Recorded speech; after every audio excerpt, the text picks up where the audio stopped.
തൊഴിലുറപ്പ് സംരക്ഷണ സമരം നടത്തി. തൊഴിലുറപ്പ് പദ്ധതിയിൽ നിന്നും മഹാത്മാഗാന്ധിയുടെ പേര് മാറ്റിയതിൽ പ്രതിഷേധിച്ച് പഴയന്നൂർ മണ്ഡലം കോൺഗ്രസ് കമ്മിറ്റിയുടെ നേതൃത്വത്തിൽ പഴയന്നൂർ പോസ്റ്റ് ഓഫീസിലേക്ക് നടത്തിയ മാർച്ചിന്റെയും പ്രതിഷേധ സമരത്തിന്റെയും ഉദ്ഘാടനം മുൻ ഗ്രാമപഞ്ചായത്ത് പ്രസിഡന്റ് കെ മുരളീധരൻ നിർവഹിച്ചു. മണ്ഡലം Congress committee president P K Prakashan അധ്യക്ഷത വഹിച്ച ചടങ്ങിൽ വി കെ ശ്രീകുമാർ സ്വാഗതം പറഞ്ഞു. M Aneesh, K K Prakash, C Sreekumar, P K Mohandas, K M Saidali, Latha Sanu, U Abdulla, മറ്റ് ഗ്രാമപഞ്ചായത്ത് മെമ്പർമാർ എടുത്തു.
കുറിച്ച് നിങ്ങൾക്ക് എല്ലാവർക്കും വളരെ വ്യക്തമായിട്ടറിയാം.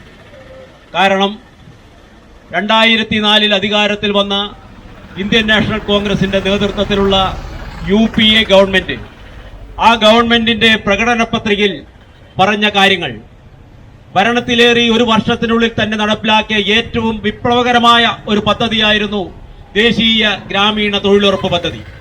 നമ്മുടെ രാഷ്ട്രപിതാവായ മഹാത്മാഗാന്ധിയുടെ പേരിൽ ഈ രാജ്യത്തെ മുഴുവൻ പട്ടിണി പാവങ്ങൾക്കും ഒരു നേരത്തെ ആഹാരമെങ്കിലും ലഭിക്കുന്നതിന് വേണ്ടി 100 ദിവസത്തെ വേതനം അവർക്ക് ഉറപ്പുവരുത്തിക്കൊണ്ട് ഇന്ത്യൻ നാഷണൽ കോൺഗ്രസിന്റെ നേതൃത്വത്തിലുള്ള മൻമോഹൻ സിംഗ് പ്രധാനമന്ത്രിയായിരിക്കുന്ന ഗവൺമെന്റ് ഈ രാജ്യത്ത് നടപ്പിലാക്കിയ പദ്ധതിയാണ് ഇന്ന് ഇവിടെ ഇപ്പോൾ അദാനിക്കും അംബാനിക്കും വേണ്ടി മാത്രം ഭരിക്കുന്ന കേന്ദ്ര ഗവൺമെന്റ്, നരേന്ദ്രമോദിയുടെ നേതൃത്വത്തിലുള്ള BJP ഗവൺമെന്റ് അതിന്റെ പേര് മാറ്റുക മാത്രമല്ല, ആ തൊഴിലിൽ പല ഭേദഗതികളും വരുത്തി സാധാരണക്കാരായ ആളുകളിൽ നിന്നും ഈ തൊഴിൽ അകന്നു പോകുന്ന രീതിയിലുള്ള പുതിയ ഭേദഗതിയാണ് ഈ രാജ്യത്ത് നടപ്പിലാക്കിയിട്ടുള്ളത്. മഹാത്മാഗാന്ധിയുടെയും ജവഹർലാൽ നെഹ്റുവിന്റെയും ഇന്ദിരാഗാന്ധിയുടെയും രാജീവ് ഗാന്ധിയുടെയും അബ്ദുൽ കലാം ആസാദിന്റെയും എല്ലാം പേര് കേൾക്കുമ്പോൾ BJP-ക്കാർക്ക് സ്വയം ചെറുതാവുന്നത് പോലെ തോന്നുന്നതുകൊണ്ട് അവരുടെ പേരിലുള്ള എല്ലാ പദ്ധതികളുടെയും പേരുകൾ മാറ്റുന്ന ഒരു പ്രക്രിയയാണ് കഴിഞ്ഞ 11 വർഷമായിട്ടും ഈ ഇന്ത്യ രാജ്യത്ത് കണ്ടുകൊണ്ടിരിക്കുന്നത്. തൊഴിലുറപ്പ് തൊഴിലാളികളെ ഇന്ന് പഴയന്നൂർ മണ്ഡലത്തിലെ കോൺഗ്രസുകാരെ സംബന്ധിച്ചിടത്തോളം വളരെ പ്രതീക്ഷാദായകമായിട്ടുള്ള ഒരു സമരത്തിന് നേതൃത്വം കൊടുക്കുകയാണ്.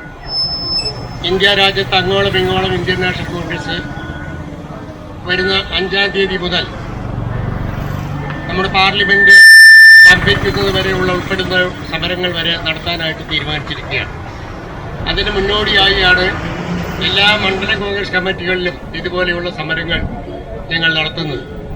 നമുക്ക് തൊഴിലുറപ്പ് തൊഴിലാളികളെ സംബന്ധിച്ചിടത്തോളം അവർക്ക് അവരുടേതായ സംഘടനകളും മറ്റൊക്കെ ഉണ്ടെങ്കിലും മാതൃസംഘടന എന്ന നിലയിൽ ഇന്ത്യൻ നാഷണൽ കോൺഗ്രസ് വളരെ ശക്തമായ പ്രതിഷേധവുമായി ഏറ്റെടുത്തിട്ടുള്ള സമരമാണ് തൊഴിലുറപ്പ് തൊഴിലാളികളെ വഴിയാധാരമാക്കുന്ന കേന്ദ്ര ഗവൺമെന്റിന്റെ പുതിയ നിയമനിർമ്മാണം കൊണ്ട് സംഭവിച്ചിട്ടുള്ള കാര്യങ്ങൾ.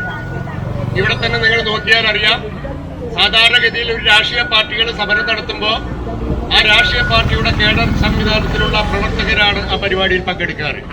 പക്ഷെ ഇവിടെ അതിന് വിഭിന്നമായി നമ്മുടെ പഞ്ചായത്തിലെ പാവപ്പെട്ട ഈ തൊഴിലുറപ്പ് തൊഴിൽ കൊണ്ട് മാത്രം ജീവിതം മുന്നോട്ട് പോകുന്ന തൊഴിലാളികളായ അമ്മമാരും സഹോദരിമാരുമാണ് ഈ സമരത്തിൽ ഇവിടെ അണിനിരന്നിട്ടുള്ളത് എന്ന് നമുക്ക് മനസ്സിലാക്കാം. 30 വർഷത്തെ സേവന പാരമ്പര്യവുമായി നമ്മുടെ സ്വന്തം ജയലക്ഷ്മി പഴയന്നൂരിൽ നമുക്കാവശ്യമുള്ള സ്റ്റീൽ ഫർണിച്ചറുകൾ, വുഡൻ ഫർണിച്ചറുകൾ, ബെഡുകൾ, home appliances, sports goods, baby items മുതലായവ ഏറ്റവും നല്ല ഗുണമേന്മയിൽ ഏറ്റവും പുതിയ വെറൈറ്റി മോഡലുകളോടുകൂടി നമ്മുടെ സ്വന്തം ജയലക്ഷ്മിയിൽ ലഭിക്കുന്നു. Jayalakshmi furniture, home appliances and sports goods, main road, Pazhayannur. Phone 9895653372.